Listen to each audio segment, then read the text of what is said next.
Wasn't it amazing? It was absolutely incredible. Thank y'all for being here at Vibes and Views. I'm just so honored. And I want to welcome the star, the executive producer of Dope Thief. He's an Oscar, he's an Emmy nominee, okay? And he's one of the most dynamic actors working today.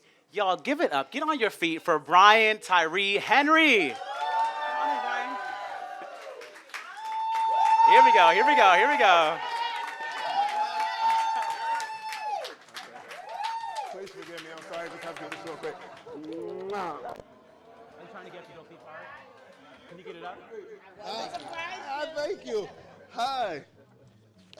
Hi, everybody. Thank you for being here, Brian. Thank y'all for being here. I want y'all to know this man has done press since like 6 a.m. this morning. And it's still making time for us and still look good. All of it. Come on, baby. Thank you. Yes. Thank you. Thank you, I'm Mother. so grateful for you being here. Seriously. I'm so grateful to this. This is the most beautiful, melanated breast. Thank y'all, truly, for coming out. Yeah. Brian, I want to start this conversation kind of going back to Fayetteville, North Carolina.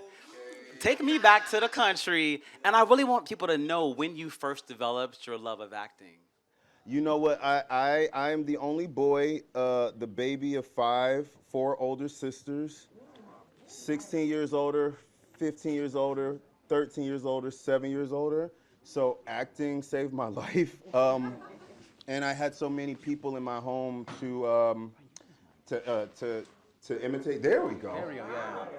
It changes. Hello. There we go. There we go. All right. So I had a lot of people in my family to imitate, and so because I was the baby, I had to, in a house full of adults, I had to grow up pretty fast. And hi, there's so many wonderful people in here. I'm sorry. Please forgive me if I go into shock. The stars are out tonight. Y'all came out. Seriously. Thank you. But yeah, I just had to figure out how to have my voice be heard because I was in a house full of adults. We were in a 2-bedroom house, 1 bathroom, and it was just a place that gave me a lot of room to wreak havoc. So I found myself always just imitating and playing and trying to figure out how to be heard. And so it became this place, acting became a place where I could just discover new ways to be and new ways to feel safe. So I was always reading. I read at an early age. I was reading to my classmates in the 1st grade. I don't know if any of you guys remember this book called Where the Sidewalk Ends by Sheepshead Bay. Yeah. So I learned how to read that, and my classmates would, before we got on the bus, always ask me to read poems from this book. And I would always do the voices and all this stuff. I would memorize them. And then it just became something that I just loved to do. I never thought it was going to lead me here. But it provided a place of safety for me, and I really loved it. And I also like challenging the norm, you know what I mean? Like, I remember getting Henrik Ibsen, and I was like, The Doll's House. Yeah. Wow. I was like, oh, Nora, okay, we know this white woman. And I was like, well, I can be Nora. Like, I was like, why not try to bend the imagination? And so it was fun. It just all became really fun to me. But the way that it's manifested itself to now is I'm still in awe of it. So I'm in huge gratitude to all of you because I wouldn't be up here without any of you. So yeah.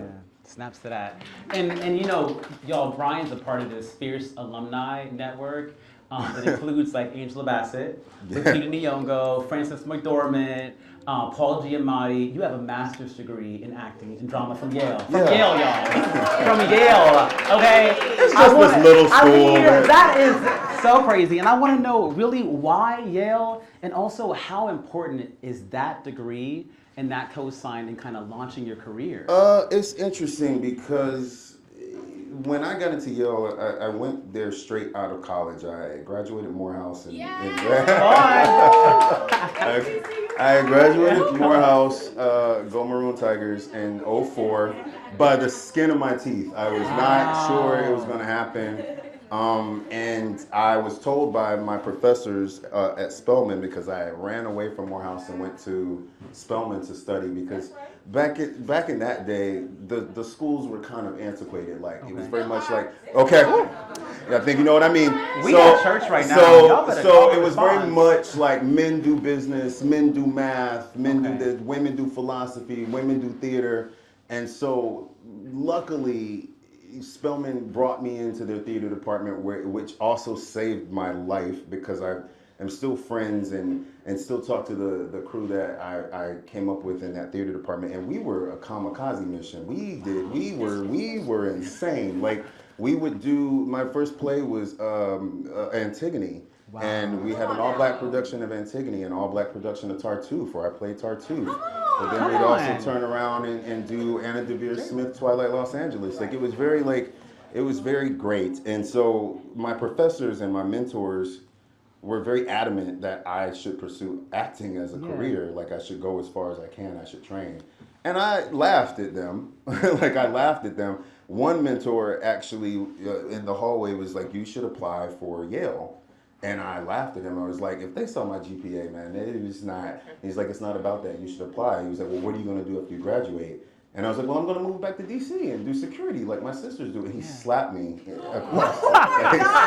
Yes, it wasn't aggressive, but it was enough to be like, don't say nothing else. So you clearly insulted this person. Wow. And he was like, no, you're going to apply for what he called mafia schools, which are Yale and Juilliard and NYU. And because this person held that vision for me, you know, like, I was 21 years old, you could see that he was serious. He knew that that's what I was supposed to do. Yeah. And so he made me write my mission statement. He was like, you're going to Chicago. We're going to get you. I was like, I don't have a coat. I can't go. It was in the middle of the winter. He's like, well, I'm going to get you a coat and you're going to go. I didn't have headshots, so I had a friend take photos of me, and this headshot was so bad. Like, I think I was sitting in a chair that was backwards with my arms across, thinking that I was doing it. It was not great. We all had that headshot. And I hope y'all never find this thing. And it was literally the middle of winter, and there was a Kinko's downstairs, if y'all remember Kinko's, and like, I had to go and get like 50 copies of this headshot, and then you go into this building where there's hundreds of people auditioning for Yale, and I mean, people like in the hallway going, like, people were prepared, and I was there just like, okay, well, I'm gonna do this thing. At the end of the day, because it's like from 8 a.m. till about 8 p.m., they do callbacks of all the hundreds of people that have auditioned for that day, and only 4 people were called back.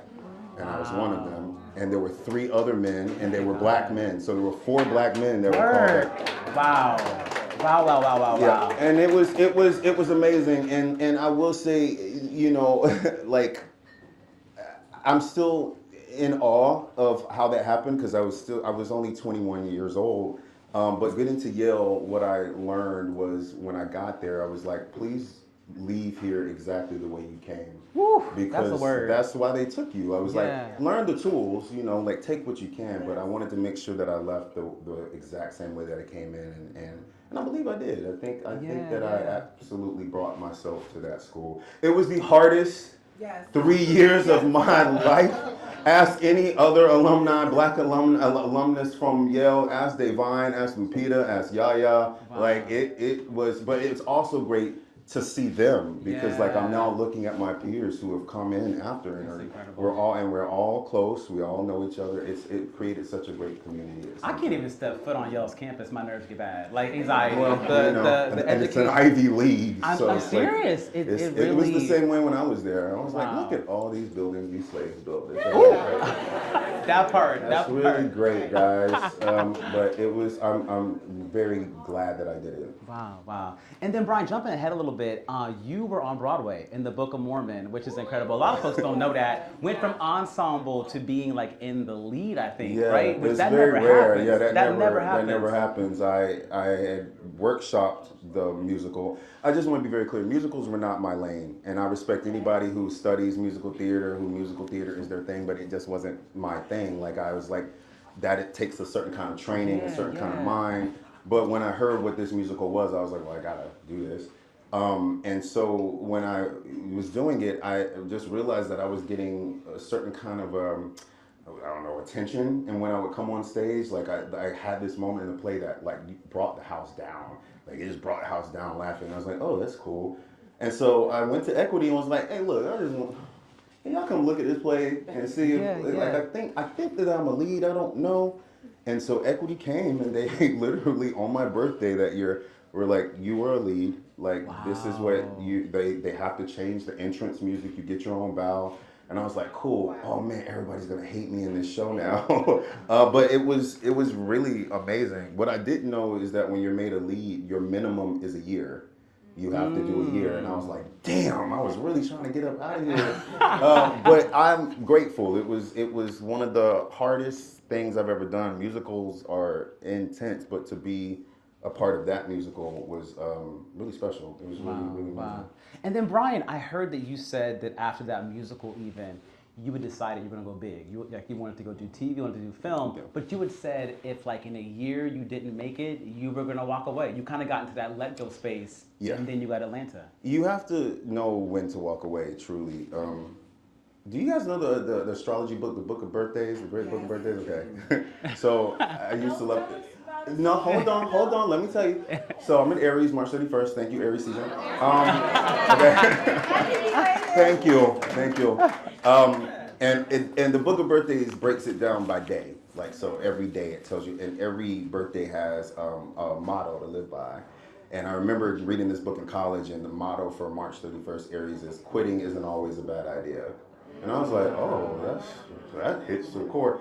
And so that was kind of what I was feeling when I left Book of Mormon. Not so much that I was quitting anything. I just knew that I had to give it, as people say, that good old college go. I was if I really want to break through, I have to go as hard as I possibly can. And if it doesn't happen, I'll be all right. I was like, I'll find something else, but I owe it to myself to go as far as I can.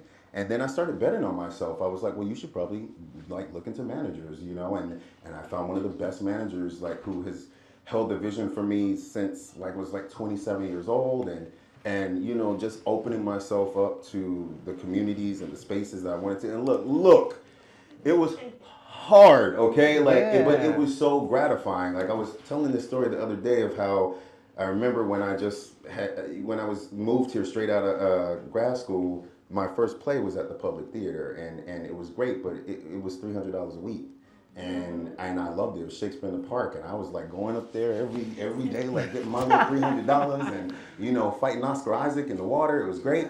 And then I looked around, and I was like, I ain't got no house. Like, well, I don't have anywhere to live. A starving artist. Yeah, I mean, and Literally. so then I ended up finding a home in Sheepshead Bay, Brooklyn. Like, look, big ups. But I don't think I knew where Sheepshead Bay was. And so I was living in Sheepshead Bay, Brooklyn, but doing a play at the Public every day.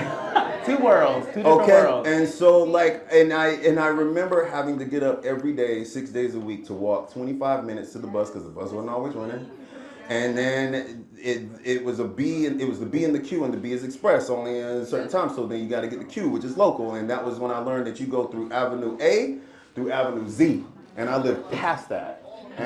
But I loved it, man. Like, I remember getting an EBT card, because I was like, hey, I gotta get on food stamps. I have to. That's and real. I would take myself to Western Beef on Monday. And claps for EBT. And I was like, look. You know? I had to do what I had to do, and I was very proud. I was very happy and proud of it. It was the skinniest I ever was in my life too. But that EPT diet. But look, I was following my dream. I was doing what I wanted to do. I was very happy, and so, you know, I always remind myself of those moments. I was talking to somebody the other day. I was like, I knew what it was like to choose between toner money for your printer to print these sides out, and MetroCard money, and then you just have to remember how to so I don't ever want to forget that, guy. I don't ever want to forget that that's what it took, and I could only do that in this city. Like, I just want to be very clear that I cut my teeth in this city, and the community that I had in this city is why I'm here. Wow. Woo! That was a word. Like, write that down, y'all. And Brian, I mean, you talk about betting on yourself after you left Broadway, and you booked, clap if y'all watched Atlanta,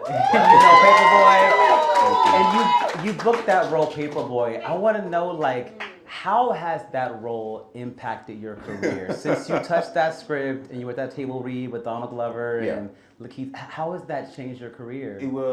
It's crazy, because I remember getting the script that same year that I was like, go all in and get, you know, and I remember my manager sending me the script called Atlanta, and I was very skeptical, because I was like, there's no way there's no way that they're doing a show called Atlanta. I just, I lived in Atlanta. I went to college, and I was like, what is this about to be? And so I remember reading, I got up to page 5, and I called my manager, and I was like, who do they want me to play? Who is it? I was like, because there's some options, but who do they want me to play? Yeah. And she was like, I don't know, Paper? And I was like, oh, enough said. I was like, cool. There was something that just went over me because when I read it, I was like, you can't tell me that I don't know. You can't tell me that I don't. Like from 18 to 21, that's literally where I was. It was my formative years. Yeah, I like Atlanta. That city just I could go on and on. And I don't normally dress for character for auditions. I sometimes when actors do that, I'm like, why are you here in a one-person onesie for this job? That's weird. But go off, do what you do. But I remember I dressed as how I thought Alfred was, and so I had these like camouflage cargo shorts, and I had like this black polo, and I had a Braves lid, and I go into this audition, and there's Donald and Hero, and I just sitting there, and I memorized it, and me and Donald just played, because I just felt like I knew who Alfred was. I was like, I know who this guy is. I used to smoke with this dude. Like I was like, I used to go to churches with this guy. Like I know this guy. And then I left, and I got a call later that evening that I had been cast, but it was just for the pilot. And just because it's a pilot doesn't mean that it's going anywhere. It's just the first thing. It's like the amuse-bouche for the network to see it, And so then we go down to Atlanta that summer, and I was like, of course they're filming this shit in the summer. Like, of course the hottest time in the and it's like the humidity. So anytime you watch Atlanta and you see me sweating, that shit is real. Like it is literally me suffocating. And I just remember the first scene that we were filming was us in a field with this couch. And I remember sitting with Donald and the kids. And I was like, before we start, my dealer lives over there. Like, we can go get a dime right now. I used to like go right around this corner. Do we need to get anything? And it was the most familiar thing. It was so easy for us. It was so fun. It was so the kinship that the three of us had immediately. But with Alfred, there was just something spiritual with him because, like, he allowed me to be myself, and I allowed him to find the softer sides of himself. And, I could be as irrational as I wanted to be, but also as scared as I wanted to be. And I was like, I remember having conversations with them talking about where Alfred lived, and they were like, well, yeah, he should live in this dilapidated house with cinder blocks as steps. I was like, he has a condo. Like, I was like, all my dealers live in a gated community. I don't know where you, but what I loved about it is it gave me agency. Alfred gave me agency. Alfred made me feel so safe, even though they were putting him through so many things. But I just remember standing in it, feeling that something was shifting. Yeah. Like just the fact that there was going to be a show like Atlanta, because Atlanta is a character in and of itself.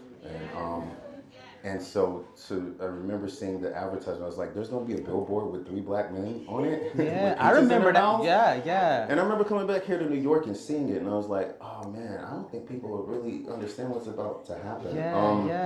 I didn't know what was about to happen, but he still does feel like family. And that's what I loved. I felt like all of y'all knew who he was. I felt like all of you embraced him as like your family, and that's what I wanted. It's still crazy to think about it because we only ended like 3 years ago, and I think very fondly about the final season because Atlanta was fraught with a lot of grief for me. When we wrapped the first season, my mother died in a car accident, and it was hard. Like it was like I was like, I don't know how to go back and do this. And luckily, the show gave me avenues to go through that grief because Alfred himself was also going through that grief. Like in the very first episode, you hear him go, "I haven't seen you since my mom's funeral," and I just remember getting that pilot and sitting down with my mother and showing her this thing on my computer with my password because FX was stingy, and looking at her, and she was like, "That's you?" I was like, "Yeah, Ma, that's what you think." She was like, "This is gonna be something. This is really gonna be something." And then to follow up the second season with them doing an episode in honor of my mother truly, like, to this day still doesn't feel real. But it's just a testimony to the family of who we were. And I never felt more safe and more secure. And it felt like Donald and, you know, Steven and Hero and everyone involved, like Keith and Zazie, we all just took care of each other and watched the show kind of reflect our personal lives at the same time. Wow. So it truly was a gift to know that all of you embraced it. But it's also weird to go to like different countries and see how it's embraced in different. I was just in Paris filming a few days ago, and this kid, like, who didn't speak a word of English, knew how to say paperboy to me. Wow. And I was like, that's crazy that it's 2025 and it still impacts and reaches as far as it does. So that, to me, is just the greatest testimony of the show. Ooh, and shout out to your mom. Like, honestly, shout out to your mom. What a legacy you've been living. Because, I mean, after Atlanta, you've been working, man. You have stayed busy, booked, and blessed, as they say. Like, all the things. And I heard you said that you didn't want to return to TV, but this show, Dope Thief, brought him back to TV. Yeah. I need to know why. Well, a few things. When I was approached with this, I just wrapped the final season of Atlanta, which was really hard to do, and really hard because the final season they were putting my ass through it. I was like, so I'm fighting a warthog. I guess all a tractor falls on me, man. Yeah. Like, there's all kinds of stuff, and it was very emotional. Like, that was my family. And so that's the thing with television. You create this family, like, you're with these people and you're growing with these people every day. And then when it ends, you're just like, oh, you feel like you're abandoning a family. It's hard. Goodbyes are hard. But then I went straight into this other series called Class of '09, where I was playing the past, present, and future of myself, which is not easy. Like, it was really hard. And so I was just like, I need a break. Like, and there's also been this trend with me where I have become the person to show trauma. Like, I'm always running for my life. I'm being shot at. I'm crying at something. He shot twice in this I'm in one. a bulletproof vest. Yeah. I'm covered in glycerin and sweat. Like, and I was like, I need a love story. I was like, I want somebody to make me the owner of a sandwich shop and fall in love. And so I was like, no, I don't want to. But then I read it, you know, and it got to the 5th page, and I saw Ray. And Ray was screaming to me, like he was me. Like, there was something about Ray that was just so vulnerable and tender, but yet made to be so hard at the same time. Trying to figure who he was as a man in this system that, you know, incarcerated him at 15, and then he's born and raised in Philly, and I have a huge appreciation and admiration for the city of Philadelphia. Like, come on, Philly. Philly in the house. I just do. Come on, Jerry Johnson. Philly doesn't play. Philly doesn't play. And that is Philly. Why that is Philly. Yeah. That's why I had to do it. Because I was like, I don't think I've seen this. I don't think I've seen this man portrayed before. And there was something about his grief also that was reflecting in me at the same time. We're in church, so I can tell you. Come on, we in church. So I felt like all the roles that I was doing leading up after my mother's death were reflecting men who were dealing with loss of the feminine and their moms. It was just like, it's so crazy, like how the universe will do that. So I was dealing with that.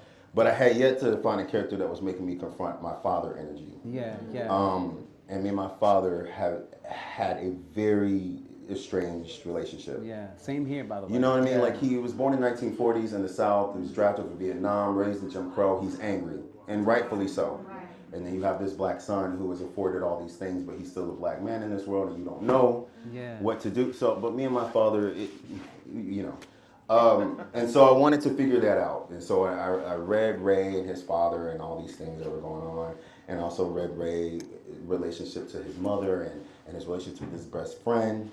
And I also was intrigued by the fact that here you have these two men, this black and brown man, who have been incarcerated since they were 15.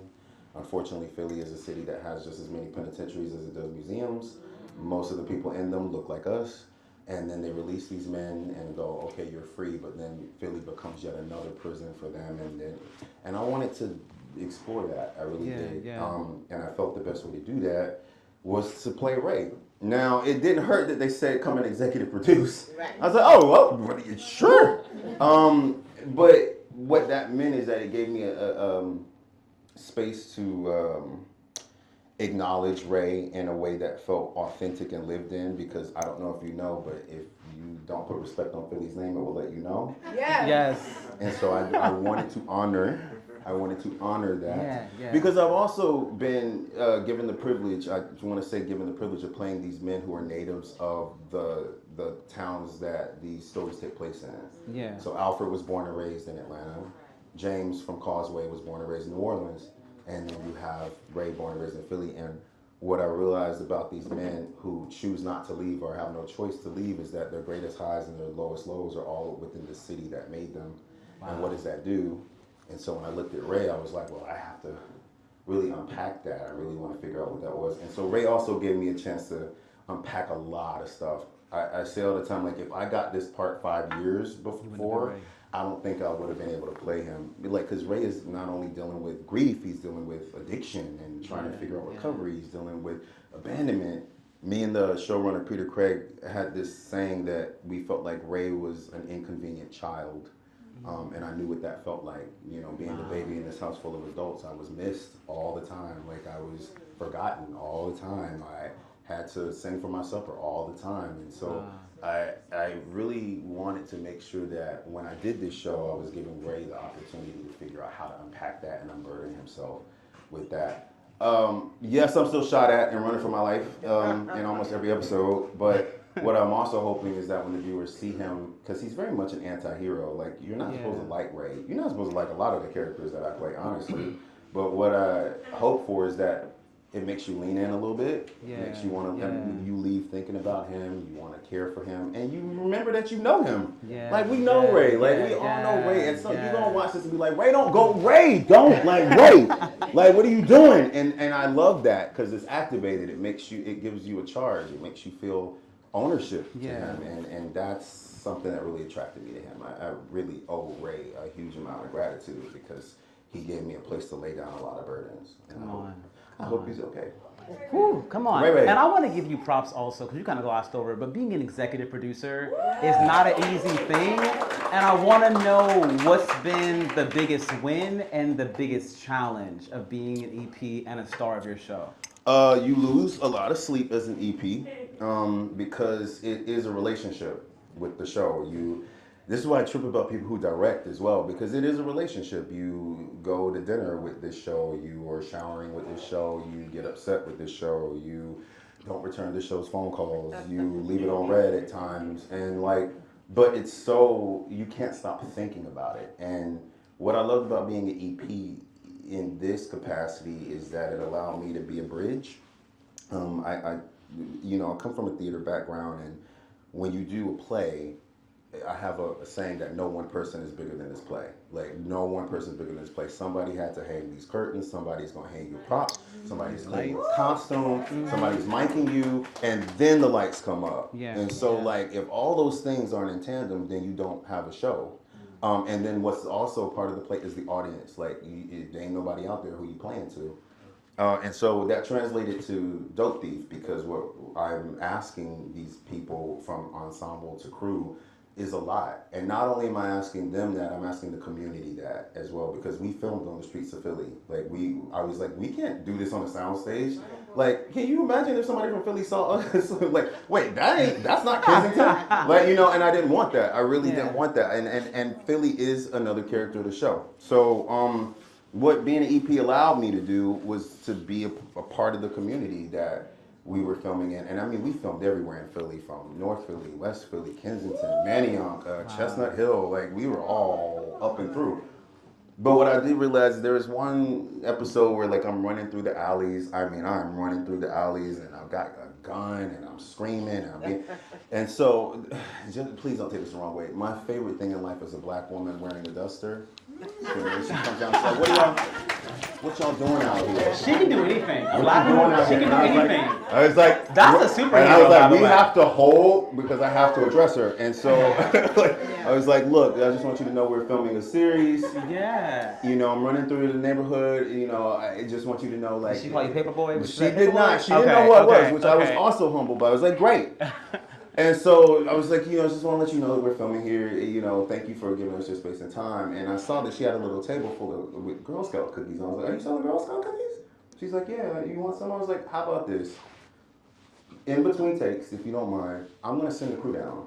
All right, and sell them these cookies. Like, get this money up. Get your coins. Get your money up. coins. It was a big basically. mistake because after every take, I would just see boxes multiply, people eating while I'm running toward. But then she would come and Philly tells its neighbors with this house knows and next house knows. Yeah. But over the course of us filming, we were so welcome. It was so great to know that the city was embracing us that way.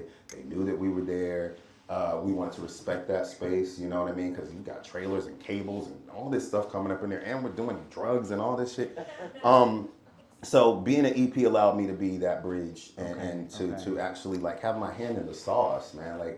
From the music to the costumes. I'm also nosy. I've always been a nosy dude. Same. So I'm always like, oh, what y'all doing in costumes? Oh, what's hair doing? How do you do that? I've just always been. And they gotta tell you because you were EP. And I gotta tell. They Also, they don't tell you that you get an office too. And I got an office, and I've got ottomans in there and Capri Suns, and I wanted everybody to feel welcome. But then when you're the lead of the show, you're never in your office either. But it was a dream come true.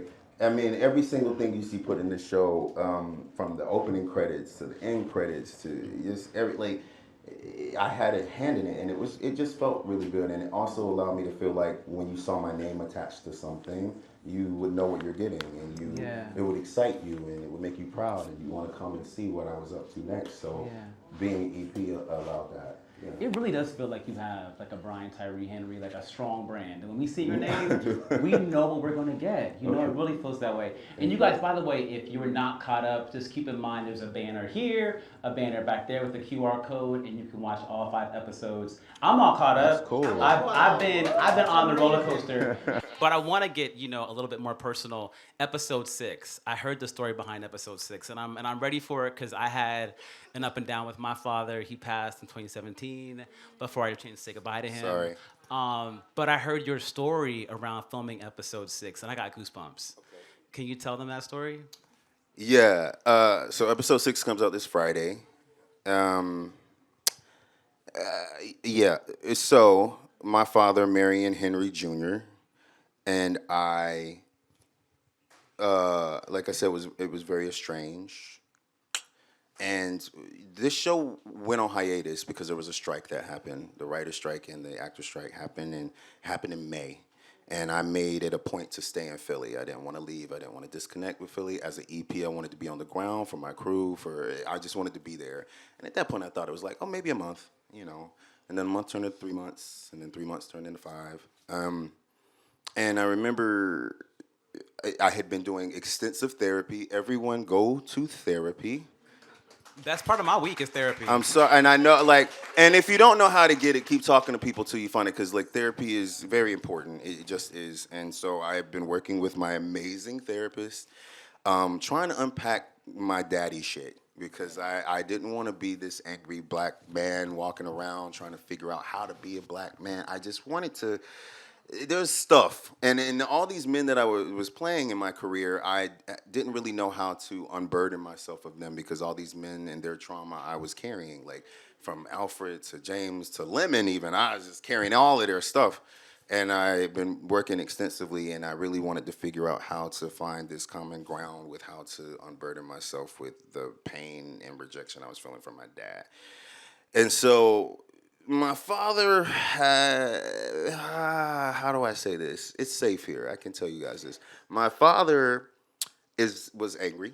I didn't turn out to be the son he wanted. I didn't turn out to do the things he wanted. He just didn't. There was a thing. There was just a thing, man. There was a thing, and I wasn't afraid of. We fought every day. I was like, I'm not gonna back down. This is I love you, whatever. So. Flash to Thanksgiving, and we have been given the green light to come back. And episode 6 is a standoff between Ray and his dad, played brilliantly by Ving Rhames. Oh my God, incredible! Who couldn't be more like my dad if you built him. I was like, this is my father. I was like, okay. And so Thanksgiving comes around, and you can't, and we hadn't gone back to filming yet, but episode 6 is really a showdown between Ray and his dad. And it's Thanksgiving, and I get a call from my sister, and she's like, "Are you alone?" I'm like, "No, I've got 2 friends here." And she was like, "Your dad's gone." And I was like, and I just remember standing there because I was like, this is a day I've been waiting for a long time. Like, I've been prepared for this for a long time, but nothing really prepares for it when you hear it. He keeps doing this stuff. Sorry, if lights start flashing and things like that happened is in the my other parents. room, you guys. He was talking about his dad and a light flickered. It's happening. Wow. So my father passed. I'm the only child he raised. I knew that I had to take care of it. I had to go down back to Fayetteville, North Carolina, where I had not been in almost a decade. And what's crazy is that when I went into this house that I was born and raised in, literally where I learned how to walk, learned how to read, lost my first tooth, first Christmas, which is where he passed.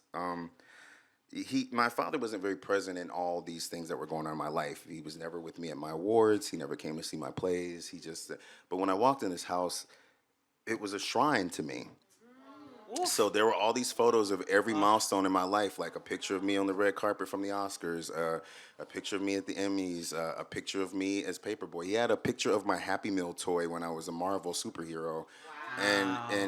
And I just stood there and was like, well, okay, because like this is how he left it. Like, there was no way to find resolve, but I also stood there and was like, well, who am I now? Like, I was always the guy who was mad at his dad. I was always the guy that was like, my father never came to anything. I was always the guy that was like, fuck that nigga, I don't care. Like, and now I'm standing here in this place. Anyway, my mother died on Mother's Day. My father died on Thanksgiving. And Atlanta allowed me to do an episode about my mother, and then I go back to Dope Thief, where I'm now doing this episode. And that was already planned. It was already planned. But the thing is if we had not gone on strike, that episode would have already been filmed. Right. And it would have already been filmed. So coming back from that, I just had to believe that spiritually I was supposed to do. It was just supposed to happen. It was supposed to happen. So all that to say, I've been very blessed. Like, God, I've been so blessed to be able to do what I'm doing, because I feel like the universe never gives me more than I can handle. I feel like I've been placed in all the characters and roles and places that I'm supposed to be. I always feel like these men chose me. I always feel like I'm just merely a channel. But that was another thing that I wanted to make sure you guys saw. Because, like, I didn't want to, somebody needed to know that, somebody needed to feel that. I never try to shy away from what's going on personally with me when I'm doing these things, but that was the connection. And so, like, it I don't know, like, I'm very grateful, and I'm very honored to be able to play characters like Ray. But what do you do? Like, it just teaches you to push forward, to know that you're anointed sometimes too, because it is an anointing at the same time. But it gave me a place to release, because like now I'm standing in my own, and I'm like, well, who am I now without it? Yeah. And it's, I don't know. There's a lot of gratitude. So yeah. I mean, clap it up, yes. And thank you for sharing that. And I know thank you for letting me. I was in that room when the light yeah, you saw it, right? Thing. You saw it. I saw that, and I know your father is here. There is a poster somewhere in heaven in his room with this, with Dope Thief. He's so proud of you. So just know that. Know that. I want to shout out a very special guest that we have here, the mother of all mothers, Bevy Smith, one of my dear friends. So I'm so grateful for being here. And I talked to some folks earlier and got questions. Bevy, you have a question you want to ask? Hi, my baby. Don't you make me cry up here. I miss you in Harlem. I miss you too. We used to be neighbors. Like, yes. Yeah. Well, they all leave Harlem. Jerry, you better keep it. Okay. Well, so many questions. I've seen all 5 episodes, so I'm super excited about 6. But working with the legendary Kate Mulgrew, like, what is that like? And she plays Ma, the most amazing mother of all mothers, and she's a motherfucker too, which is why she's so legendary. But what was that like, having so many amazing scenes with her and just being able to work with a legend like that? You know what's interesting is that I remember when they came to me and said, well, we're looking and casting your mom. I had all this wonderful list of these black actresses that I was like, oh, that's easy. Alfred Woodard, who we got? We can get, CCH Pounder. We can get who we Candy Alexander, like who? And they were like, no. We think your mom should be white. And I was like, oh, well, that changes a lot of stuff. And why y'all just not telling me that? Because I didn't know. And I fought it. I was like, I just don't like. It should be known that Dope Thief was a book first, okay? Written by Dennis Tafoya. And when I saw Dennis Tafoya, I was like, well, clearly it's a brother. It is not. It is a white man named Dennis Tafoya. And I was like, oh, okay. Yeah. And when you read the book, these characters are also white. So, like, this is a completely different shift that we took with this story. But when they brought to me that they thought my mom should be white, I was like, why? And they were like, well, just rock with us. Let's just see what happens. And we're going to bring these actresses to you. Do you think? And I saw Kate Mulgrew, and I was like, she will understand what this means. Because we would have the conversations. I was like, well, here you are, this woman who has fostered this black boy in Philly, which means that, when you take me to the grocery store, people are going to want to know why. When you pick me up from school, when you visit me in prison, like, what is your connection to me? And she was like, that's simple. I love your father. And I love your father. And you are a part of him. And so I love you. And she was like, it's love. And Kate Mulgrew is a walking masterclass. Like, I mean, come on. Red, that's red from Orange is the New that's- Black, yeah, y'all. like- That's red. Star Trek Voyager. Let's not, all of that. She eats down in every scene. So, and not only that, like, this woman, and she will let me call her this. Like, they don't make broads like that no more. No, She's no, you know what I'm saying? no. Like, I was like, Yes. that's who. Yes. But she immediately became my mother, and this is also something that has happened. I feel like my mother is always sending moms to me. Ooh. She sent you to me, Bevy. Aw. Like I like truly, she sent you to me. And so I have to listen to that, you know what I mean? And so when she sent this mother that didn't look like somebody I recognized, that didn't mean that it was any less real. To this day, I only call her mom, Kate Mulgrew, and she only calls me son. Like that's how it is. Every time we talk and text, like, and she comes from a place of realness. Like, if you, black man, if you ever get a chance to have a woman cup your face and look you in your eyes and tell you how proud they are of you and how they believe in you, please believe it. Please remember it. Because that's the only way she talks to me. She has to cup my face. She cups my face. You do that. You just did it. And you have no idea how much that rearranges my chemistry and it reminds me where my feet are and keeps me grounded and helps me do what I do. And yeah, Kate is wonderful, but you are also wonderful, Miss Bevy. Like, you have supported me when, like, no, stop, take it, take this. Receive your flowers. But truly, I really believe that in this life, I've been sent these wonderful mothers that are constantly making sure that I'm on the right path and cupping my face and telling me that I'm where I'm supposed to be. But Kate's wonderful, to answer your question. And I want to, just Bevy, yes. Claps for Bevy, yes. And thank you for that. And I also want to say what I've loved seeing is the outpouring of other actors who have pulled up for you and who love your work and believe in your work. And that to me is incredible. So I want to shout out Jerry Johnson here from Harlem. You saw how I jumped back. I was like, you ain't even say you was going to be here. Survival. And then Taylor Polidor over here. Come who I on. love from Beauty. Have y'all watched Beauty and Black on Netflix? Hi. Obsessed. Thank you. That just says so much that these folks came out for you tonight. So It I means just a can't lot. thank y'all enough for coming Truly. out and really supporting the Vibes and Views movement, but supporting Brian Tyree Henry and this work. Thanks. We gotta run it up, you guys. So please, hashtag Dope Thief, hashtag Vibes and Views, at Apple TV and at PopViewers. We're gonna retweet everything. You can follow me. I'm on social Follow media Brian too, Brian Tyree Henry. Come on. And I got one more question we always end this with. And people say it's a hard question, but I got it from Oprah. It is, and I love it. What is the lesson that's taking you the longest to learn? Oh, come on.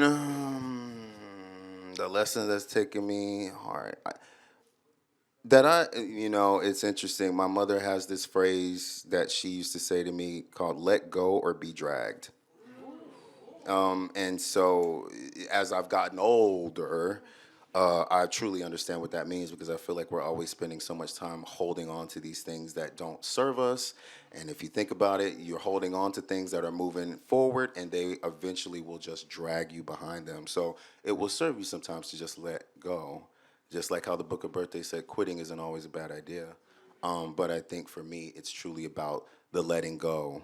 So therefore, I will never be dragged behind these things. You know what I mean? Like, so that has been a big lesson that I've learned in this lifetime.